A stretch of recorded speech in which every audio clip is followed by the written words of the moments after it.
সকলের জন্য একটি খুশির খবর রয়েছে, সেটি হলো পশ্চিমবঙ্গের গ্রাম পঞ্চায়েত বিভাগে বিভিন্ন পদ অনুযায়ী কিন্তু কর্মী নিয়োগ করা হবে। এর জন্য কিন্তু রেজিস্ট্রেশন প্রক্রিয়া অলরেডি শুরু হয়ে গেছে। তো আজ আমরা দেখব কিভাবে এই রেজিস্ট্রেশন করব এবং এর জন্য যোগ্যতা কী লাগবে এবং কোথা থেকে আমরা এই রেজিস্ট্রেশনটি কমপ্লিট করব এবং পরবর্তীতে আমরা কিভাবে এর আবেদনটি সম্পূর্ণ করব। তো আজ সমস্ত কিছু দেখব এই ভিডিওর মাধ্যমে। তার আগেই বলে দিই, যারা UB24 ইউটিউব চ্যানেলে এখন নতুন রয়েছে, চ্যানেলটি অবশ্যই সাবস্ক্রাইব করবে এবং বেল নোটিফিকেশনটি অন করবে, যাতে আমাদের প্রত্যেকটি ভিডিও সর্বপ্রথম আপলোড করা মাত্র আপনার কাছে পৌঁছায়। আমাদের এই চ্যানেলে প্রতিনিয়ত বিভিন্ন চাকরির ফর্ম ফিল আপের পদ্ধতি এবং বিভিন্ন রকম প্রকল্পের খবর আপডেট করা হয়। তো এখন আমরা দেখব কিভাবে রেজিস্ট্রেশন করব। এর জন্য আমরা সর্বপ্রথম চলে যাব West Bengal panchayat recruitment management system এই ওয়েবসাইটে, অর্থাৎ wbprms.gov.in এই ওয়েবসাইটে। এখানে গিয়ে রেজিস্টার নাও অপশান থাকবে এবং ক্যান্ডিডেট লগ ইন যে অপশানটি থাকবে, এখান থেকে আমরা রেজিস্টার নাও অপশানে ক্লিক করব। করার পর এখানে সর্বপ্রথমে মোবাইল নম্বর, email ID, first name, middle name, last name এবং ডেট অফ বার্থ দিয়ে আমরা পাসওয়ার্ড ক্রিয়েট করে কনফার্ম পাসওয়ার্ড একটি ক্রিয়েট করব, যেটি ক্যাপিটাল লেটার এবং স্মল লেটার সবই থাকবে এবং ক্যারেক্টার, স্পেশাল ক্যারেক্টার দেওয়া থাকবে এবং সংখ্যা থাকবে 1 2 3 এইরকম একটি সংখ্যা দিয়ে আমরা পাসওয়ার্ড বানিয়ে তারপর ক্যাপচার কোড বসিয়ে সেন্ড ওটিপি অপশানে ক্লিক করে যে মোবাইল নম্বরটি দিয়ে আমরা রেজিস্ট্রেশন করব, সেই মোবাইল নম্বরে একটি ওটিপি যাবে। সেই ওটিপিটি এখানে বসিয়ে ভেরিফাই অ্যান্ড রেজিস্টার্ড অপশানে ক্লিক করব। করার পর আমাদের এখানে কিন্তু রেজিস্টার্ড হয়ে যাবে এবং মোবাইলের মধ্যে কিন্তু একটি মেসেজ চলে যাবে। সেই মেসেজে কিন্তু আমাদের সেই আইডি ও পাসওয়ার্ড দেওয়া থাকবে। তো এখান থেকে আমরা আইডি পাসওয়ার্ড ক্রিয়েট হয়ে গেলে লগ ইন অপশানে মোবাইল নম্বর এবং পাসওয়ার্ডটি দিয়ে লগ ইন করবো। লগ ইন করার পর কিন্তু এখানে সর্বপ্রথম আমাদের নাম, সেই রেজিস্ট্রেশন নাম্বার এবং মোবাইল নাম্বার ও ইমেল আইডি শো হয়ে যাবে। এরপরে আমরা পরবর্তীতে এডিট প্রোফাইল এই অপশানে ক্লিক করব। এডিট প্রোফাইল অপশানে ক্লিক করার পর আমাদের পরবর্তী যে স্টেজ রয়েছে, অর্থাৎ আমাদের যে রেজিস্ট্রেশনের বাকি প্রসেস রয়েছে, এখান থেকে আমরা কমপ্লিট করে নেব। তো এডিট অপশানে ক্লিক করার পর পরবর্তীতে আমাদের সামনে এই পেজটি খুলে আসবে। এখান থেকে আমরা ফটো ও সিগনেচার আপলোড করব। ফটো ও সিগনেচার আপলোডের জন্য আমাদের ম্যাক্সিমাম কিন্তু এখানে একটি সাইজ দেওয়া রয়েছে, যেটি 30 KB থেকে 80 KBর মধ্যে জেপিজি বা পিএনজি এই ফরম্যাটে আমাদের পাসপোর্ট সাইজের একটি ফটো বানিয়ে নিতে হবে। এবং আমাদের যে সিগনেচারটি রয়েছে, সিগনেচারটি কিন্তু এখানে 5 KB থেকে 50 KBর মধ্যে হতে হবে, যেটি রয়েছে পিএনজি, জেপিজে বা জেপিজি, যে কোনো ফরম্যাটের মধ্যে এই সিগনেচার আমাদের আপলোড করতে হবে। তো এখান থেকে আমরা জেপিজে বা জেপিজি ফরম্যাটে সিগনেচার ও আমাদের যে পাসপোর্ট ফটো রয়েছে সেটি বানিয়ে নিয়ে এখানে চুজ ফাইল অপশানে ক্লিক করে ফটোটি আপলোড করে নেব। তো এর জন্য আমরা প্রথমে আপলোড অপশানে ক্লিক করব। আপলোড অপশানে ক্লিক করার পর চুজ ফাইল অপশানে ক্লিক করব। করার পর এখানে আমরা ফটোটি সিলেক্ট করে আপলোড সেকশানে ক্লিক করব। করা মাত্রই কিন্তু আমাদের এই ফটো আপলোড হয়ে যাবে। তো এখানে আপলোড সাকসেসফুল দেখিয়ে দেবে। এরপর এখান থেকে ক্রস করে আমরা কেটে দেব। কেটে দেওয়ার পর পরবর্তীতে আমরা সিগনেচার আপলোড অপশানে ক্লিক করব। করার পর চুজ ফাইল অপশানে ক্লিক করব। তো এর জন্য আমরা সিগনেচারটি এখন এখানে সিলেক্ট করে নেব। চুজ ফাইল অপশানে ক্লিক করার পর আপনি আপনার সিগনেচারটি এখান থেকে সিলেক্ট করে নিয়ে নেবেন। নেওয়ার পর এখানে আপলোড অপশানে ক্লিক করবেন। আপলোড অপশানে ক্লিক করার মাত্র এখানে আপলোড যখন কমপ্লিট হয়ে যাবে, আপলোডেড সাকসেসফুল দেখিয়ে দিবে। তো এখান থেকে আমরা ফটো ও সিগনেচার কমপ্লিটলি আপলোড করে নেব। করে নেওয়ার পর পরবর্তী স্টেজে আমরা এগিয়ে যাব। এরপর এখানে আপলোড হয়ে গেলে স্ক্রল করে একটু নিচের দিকে আসবেন। এখান থেকে জেনারেল ইনফরমেশান নামে অপশন দেখতে পাবেন, যেখান থেকে আমাদের বাকি যে ইনফরমেশানগুলি রয়েছে এগুলি ফিল আপ করতে হবে। তো এখান থেকে আমরা জেনারেল ইনফরমেশানে ক্লিক করে দেখে নেব কী কী অপশন এখনও আমাদের বাকি রয়েছে। তো রেজিস্ট্রেশনের সময় যেগুলি আমরা দিয়েছি সেগুলি রয়েছে, এছাড়াও যেগুলি বাকি রয়েছে এর জন্য আমরা এডিট অপশানে ক্লিক করব। করার পর আমাদের এখান থেকে বাকি যে অপশানগুলি রয়েছে সেগুলি কমপ্লিট করে নেব। যেমন মেরিটাল স্ট্যাটাস, এখানে যদি কারো মেরিটাল স্ট্যাটাস সিঙ্গেল বা ম্যারিড থাকে সেক্ষেত্রে তারা এখানে ফিল করে নেবে। এরপর ব্লাড গ্রুপ দিয়ে দেবে এবং কম্পিউটার যে সার্টিফিকেট যদি কারো থাকে কম্পিউটার সার্টিফিকেট সেক্ষেত্রে ইয়েস করবে, আর যদি না থাকে সেক্ষেত্রে নো করবে। নো করার পর পরবর্তীতে কিন্তু তোমাদের এখানে নিচে আসবে আধার নম্বরের একটি অপশান। তো আমি বাকিগুলি করে দেখিয়ে দিচ্ছি এখান থেকে। তো এখানে কম্পিউটার সার্টিফিকেট সেকশানের নিচে ওকে করবে, করার পর এখানে ইয়েস ও নো অপশান আসবে। যদি কম্পিউটার সার্টিফিকেট থাকে সেক্ষেত্রে ইয়েস করবে, আর যদি না থাকে সেক্ষেত্রে নো করবে। এরপর আধার নম্বর অপশান থাকবে। এখানে আধার নম্বর সেকশানে আধার কার্ডের নাম্বারটি বসিয়ে দেবে, দেওয়ার পর সেভ অপশানে ক্লিক করবে। করার পর পরবর্তী পেজ, তো জেনারেল ইনফরমেশন কমপ্লিট হয়ে গেলে এখান থেকে দেখিয়ে দেবে সাকসেসফুল এই মেসেজটি। এখান থেকে পরবর্তীতে আমরা কমিউনিকেশন যে অ্যাড্রেস রয়েছে কমিউনিকেশন অ্যাড্রেসটি ফিল করতে হবে আমাদের।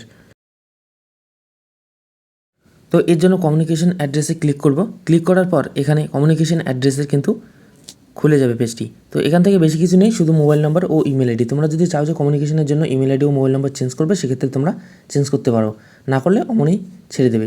এরপর সোশ্যাল ইনফরমেশন ডিটেলস এখান থেকে ক্লিক করে এডিট অপশানে ক্লিক করবে। এখানে আপডেট সোশ্যাল ইনফরমেশন ডিটেলস, এখান থেকে তোমরা রিলিজিয়নটি সিলেক্ট করে নেবে, তোমাদের কী রিলিজিয়ন এবং এসসি এসটি এটি কোন ক্যাটাগরি রয়েছে তোমাদের সেই ক্যাটাগরিটি সিলেক্ট করে নেবে। সিলেক্ট করা হয়ে গেলে সেভ করে পরবর্তী স্টেজে চলে যাবে। তো এখানে সেভ করা হয়ে গেলে পরবর্তীতে আইডেন্টি কার্ড অপশন থাকবে। এখান থেকে তোমরা যদি চাও আইডেন্টি কার্ড যদি থাকে তোমাদের, তো সেটি দিয়ে তোমরা এটা ফিল করে নেবে, এবং যদি না থাকে তো বাকি পরবর্তীতে স্টেজে চলে যাবে। পরবর্তীতে ফ্যামিলি ইনফরমেশন ডিটেলসের জন্য এখানে চলে যাবে, যাওয়ার পর এডিট অপশানে ক্লিক করবে। এডিট অপশানে ক্লিক করার পর এখানে তোমাদের ফাদার্স নেম অথবা গার্জিয়ান নেম এখানে দিয়ে দেবে। দেওয়ার পর মাদার্স নেম দিয়ে দেবে এবং স্পাউস নেম, যদি কেউ বিবাহিত হয়ে থাকো সেক্ষেত্রে তার স্বামীর নাম দিতে পারো। তো এখানে এই 3টি ঘর ফিল করার পর তোমরা সেভ অপশানে ক্লিক করবে, এবং সেভ অপশানে ক্লিক করার পর পরবর্তীতে তোমাদের দেখিয়ে দেবে এখানে যে সেভ সাকসেসফুল। এরপর তোমাদের পার্মানেন্ট অ্যাড্রেস দেখিয়ে দেবে। পার্মানেন্ট অ্যাড্রেসের জন্য এডিট অপশানে ক্লিক করবে। এডিট অপশানে ক্লিক করে এখানে তোমাদের অ্যাড্রেস যে রয়েছে বর্তমানে কোন অ্যাড্রেসে রয়েছে সেই অ্যাড্রেসটি এখানে ফিল করতে হবে। এখান থেকে ফিল করার জন্য তোমাদের এডিট অপশানটিকে ক্লিক করে নেবে এবং অ্যাড্রেসটি তোমরা ফিল করে দেবে। অ্যাড্রেসের জায়গায় তোমাদের যে গ্রামের নাম বা শহরের নাম রয়েছে সেটি দিবে, এবং কান্ট্রি অটোমেটিক সিলেক্ট করা থাকবে। এরপর সিলেক্ট করতে বলবে স্টেট, তোমরা স্টেটটি এখান থেকে সিলেক্ট করে নেবে, এবং ডিস্ট্রিক্ট পরবর্তীতে সিলেক্ট করবে। ডিস্ট্রিক্ট করার পর এখানে পুলিশ স্টেশন শো করবে। পুলিশ স্টেশনের পর তোমাদের এখানে রয়েছে পোস্ট অফিস এবং ভিলেজ।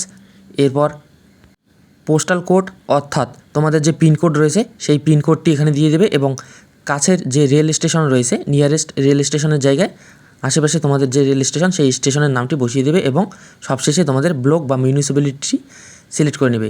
এই সমস্ত কিছু এখানে সিলেক্ট করা হয়ে গেলে সেভ করে পরবর্তী পেজে চলে যাবে। এখান থেকে সিলেক্ট করা হয়ে গেলে আমরা সেভ অপশানে ক্লিক করব।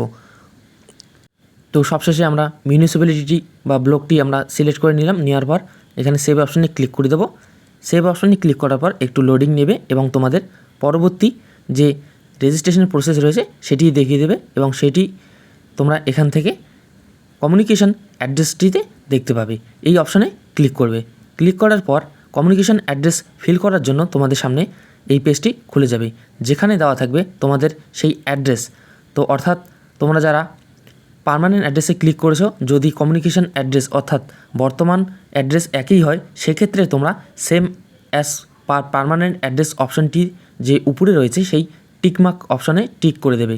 তো টিক করার মাত্রই কিন্তু তোমাদের কিন্তু একটু আগে যারা এই ফর্মটি ফিল আপ করেছো অর্থাৎ তোমাদের যে অ্যাড্রেসটি রয়েছে সেই অ্যাড্রেসটি কিন্তু এখানে অটোমেটিক চলে আসবে। আর যদি কেউ অন্য কিছু অ্যাড্রেসে থাকো বা অন্য কোনো জায়গায় থাকো সেক্ষেত্রে তোমরা সেই জায়গার অ্যাড্রেসটি বসিয়ে দেবে। এরপর রয়েছে যদি কেউ 10 ক্লাস পাস না করে থাকো তাদের জন্য একটি অপশান। তো যারা 10 ক্লাস পাস রয়েছে তাদের ক্ষেত্রে ক্লাস 10 এক্সামিনেশন এই অপশানটি ক্লিক করে এডিট অপশানে ক্লিক করবে, এবং এখান থেকে তোমাদের যে মাধ্যমিক পাসের ডিটেলস রয়েছে এই মাধ্যমিকের ডিটেলসটি এখানে আপডেট করতে হবে। অর্থাৎ তোমাদের প্রথমে দিতে হবে বোর্ডের নাম, এবং মাধ্যমিক অলরেডি সিলেক্ট করা থাকবে এবং স্ট্রিমটি তোমাদের অফ দেওয়া থাকবে। তো মাধ্যমিকের ক্ষেত্রে কিন্তু কোনো স্ট্রিম আসে না, সায়েন্স বা আর্টস এই সব কিন্তু মাধ্যমিক পাসের পর হয়। তো বোর্ড সিলেক্ট করে নেবে। বোর্ড সিলেক্ট করা হয়ে গেলে পরবর্তীতে দেওয়া থাকবে ইয়ার অফ পাসিং, অর্থাৎ তোমরা কোন বছর মাধ্যমিক পাস করেছো সেই পাসিংটি দিবে, এবং পার্সেন্টেজ, তোমাদের যে পার্সেন্টেজ রয়েছে কত পার্সেন্ট পেয়েছো সেটি দিবে এবং গ্রেডটি দিবে। তো এই সমস্ত কিছু ফিল করার পর তোমরা সেভ অপশনে ক্লিক করবে। করার পর এখানে তোমাদের সেই বোর্ডের ডিটেলস সম্পূর্ণ চলে আসবে, তো তোমরা যেটি ফিল করলে। এরপরে এটি ফিল করা হয়ে গেলে যদি কেউ ডিপ্লোমা করে থাকো সেক্ষেত্রে ডিপ্লোমা অপশানে গিয়ে তোমরা ডিপ্লোমাটি করে নেবে, এবং এইচএস যদি কেউ করে থাকো সেই ক্ষেত্রে এইচএস অপশানে গিয়ে এডিট অপশানে ক্লিক করে তোমরা এইচএসের ডিটেলস দিয়ে দেবে। এবং যদি কেউ ব্যাচেলার করে থাকো অথবা গ্র্যাজুয়েশন, তো যারা গ্র্যাজুয়েশন করে রয়েছ তাদের ক্ষেত্রে এই অপশানটি খুলে তোমরা ফিল করে নেবে। Year of passing, university, stream, এই সমস্ত কিছু দিয়ে তোমরা প্রসেসটি কমপ্লিট করে নেবে। তো এভাবে এই প্রোফাইলটি আমাদের কিন্তু এখান থেকে সম্পূর্ণ হয়ে যাবে। এরপর আমরা চলে যাব অ্যাডিশনাল ইনফরমেশন অপশানে। এই অ্যাডিশনাল ইনফরমেশন অপশানে গিয়ে এখানে যদি কেউ এক্স সার্ভিসম্যান হয়ে থাকো, অর্থাৎ যদি কেউ চাকরি করে থাকো কোনো সংস্থায়, তো সেক্ষেত্রে তারা এখানে ফিল করে দেবে।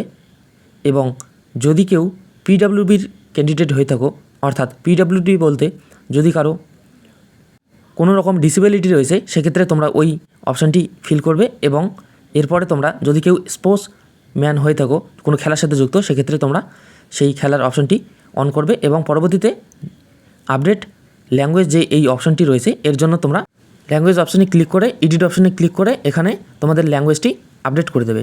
তো এখান থেকে তোমাদের বাংলা দেওয়া রয়েছে, বাংলার ক্ষেত্রে বলতে লিখতে যদি পারো সেক্ষেত্রে তোমরা সব অপশান এখানে ইয়েস করে দেবে এবং সেভ করে নেক্সট ল্যাঙ্গুয়েজ অপশানে চলে যাবে। এখান থেকে তোমরা পরবর্তীতে ইংলিশ, হিন্দি, নেপালি এইসব ভাষা রয়েছে, এইসবের জন্য তোমরা অ্যাকশন বাটনে ক্লিক করবে। করার পর তোমরা যদি এগুলো বলতে পারো সেক্ষেত্রে বা লিখতে পারো সেক্ষেত্রে সব অপশানগুলিতে তোমরা ইয়েস করে সেভ করে দেবে। এরপর আমরা চলে যাব পরবর্তীতে। তো ল্যাঙ্গুয়েজ সিলেক্ট করা হয়ে গেলে আমরা পরবর্তীতে চলে যাব এখান থেকে যে ডকুমেন্টস আপলোড আমাদের রয়েছে সেই ডকুমেন্টস আপলোড অপশানে। এখান থেকে ডকুমেন্টস আপলোড অপশানে ক্লিক করবেন। করার পর স্ক্রল করে নিচের দিকে যাবেন, এখানে দেওয়া থাকবে আইডেন্টি প্রুফ এবং আইডেন্টি কার্ড হিসেবে, অর্থাৎ তোমাদের যে প্রুফ রয়েছে সেই প্রুফ এই ডকুমেন্টস আপলোড করার জন্য তোমাদের যে পাশে অ্যাকশন বাটন রয়েছে এখানে ক্লিক করবে। ক্লিক করার পর এখানে তোমাদের দেওয়া থাকবে অ্যাটাচ ফাইল, অর্থাৎ আপলোড ডকুমেন্টস। এই ফাইল অপশানটিতে তোমাদের ক্লিক করে ডকুমেন্টস আপলোড করতে হবে এবং সাইজ তোমাদের 2 MB দেওয়া রয়েছে জেপিজে বা জেপিজিএ বা পিএনজি ফরম্যাটে। তো এখান থেকে তোমরা ফাইল অপশানে ক্লিক করবে। করার পর তোমাদের ডকুমেন্টসটি আপলোড করে দিবে এবং এখানে দেখে নেবে। দেখে নিয়ে স্ক্রল করে একটু নিচের দিকে আপলোড অপশানে ক্লিক করবে। আপলোড অপশানে ক্লিক করা মাত্রই কিন্তু তোমাদের এই ডকুমেন্টসটি আপলোডিং শুরু হয়ে যাবে। তো আপলোড শুরু হয়ে গেলে এখানে আপলোড সাকসেসফুল অপশন দেখিয়ে দিবে পাশে। এরপরে তোমরা এক এক করে পরবর্তী যে ডকুমেন্টসগুলি রয়েছে ক্লাস 10-এর সার্টিফিকেট এবং 10+2 অর্থাৎ ক্লাস 12-এর সার্টিফিকেট, এছাড়াও যদি কেউ ডিপ্লোমা করে থাকো ডিপ্লোমার সার্টিফিকেট এবং অ্যাডমিট কার্ড, এই সমস্ত কিছু এখানে আপলোড করা হয়ে গেলে পরবর্তীতে তোমরা ভিউ ডিটেলসে ক্লিক করে সেই সার্টিফিকেটগুলি কিন্তু দেখে নিতে পারো যে সঠিকভাবে আপলোড হয়েছে কি না। তো এখান থেকে আমাদের প্রসেস কিন্তু কমপ্লিট হয়ে যায়। সার্টিফিকেট আপলোড করার পর আমাদের এই রেজিস্ট্রেশন প্রসেসটি কিন্তু সম্পূর্ণ কমপ্লিট হয়ে গেল। এরপর কিন্তু তোমাদের এই প্রোফাইল অপশানে ক্লিক করে লগ আউট করে তোমরা আইডেন্টি লগ আউট করে নেবে। তো এই ছিল কীভাবে তোমরা গ্রাম পঞ্চায়েতের রেজিস্ট্রেশন করবে। যখন ফর্ম ফিল আপ শুরু হয়ে যাবে আমরা পরবর্তীতে আপডেট দিয়ে দেবো আমাদের চ্যানেলে। অবশ্যই চ্যানেলটি সাবস্ক্রাইব করে রাখবেন। এর জন্য ধন্যবাদ সকলকে।